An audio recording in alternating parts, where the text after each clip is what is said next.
चोरा मद कारबार को विरोध करुवा महिला व्यवसायी आक्रमण घटना दुई जन महिला गुरुतर आहत होती।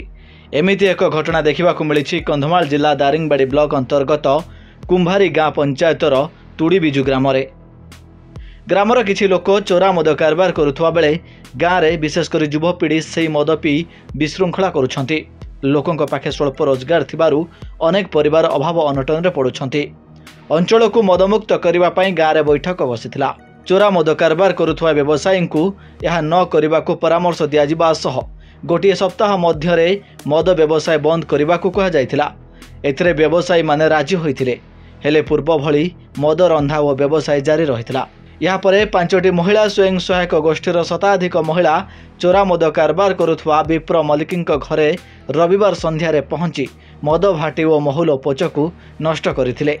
एही समय मद व्यवसायी विप्र एवं तांको स्त्री संगीता से महिला को ढेला माड़ करथिले।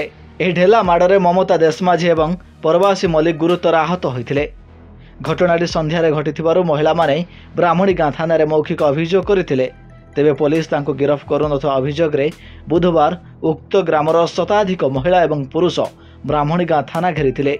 थाना उपनिरीक्षक अमरेन्द्र सुबुद्धि उत्यक्त लोकों को बुझासुझा करने सह अभियुक्त को पुलिस नोटिस जारी करा जायथिबा कहिथिले। परे सेठार उत्यक्त लोके घर को फेरिथिले। पुलिस एने एक मामला रुजु करी अधिक तदंत करुथबा कहिछि।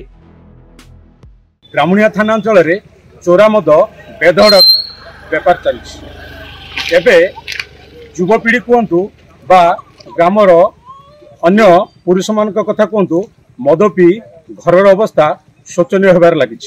एभली परिस्थिति देखा मिली ब्राह्मणीगाँ थाना अंचल कुंभारी गाँ पंचायत तुड़ीबिजु ग्राम लोकों निष्पत्ति प्रकार मद विरोधी अभियान आरंभ होता एवं मद व्यवसायी मान डाकी निष्पत्ति नि 7 दिन भितर मद व्यापार बंद करने।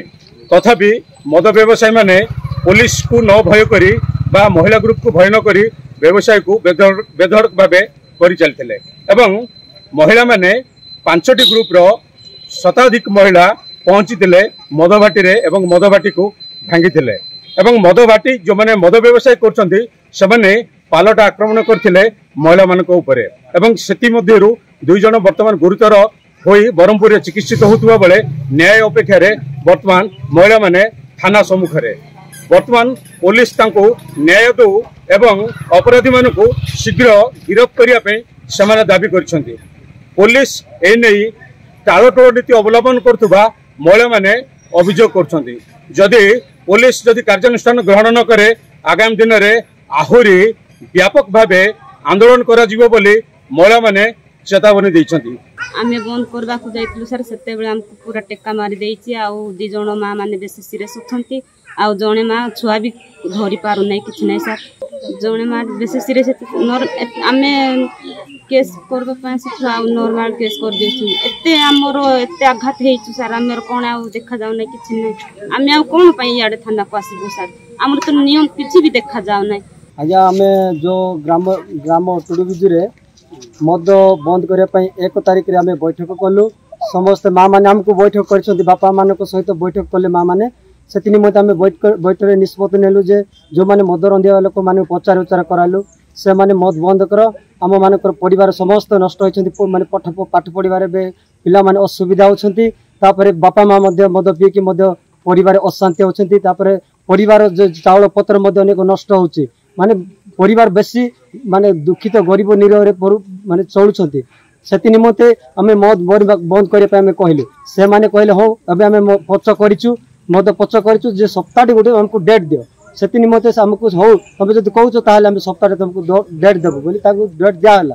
डेट देला परे से माने आउर तरे मद रंधा कर आरंभ कले रंधा आरंभ कले आम गोटे दिन गला ताई आर दिन माँ मैंने गले बारंबार कहवा साथ मद से मैंने रांधुंट आम जाकि मद भाटी पाखक जाकि कहवा ए प्रकार कर ना तुम से जिनस को तुम छाड़ से जिन छाड़े आम परिवार ग्राम में समस्त उन्नति हे भल प्रकार ज्ञान बुद्धि पाइबे।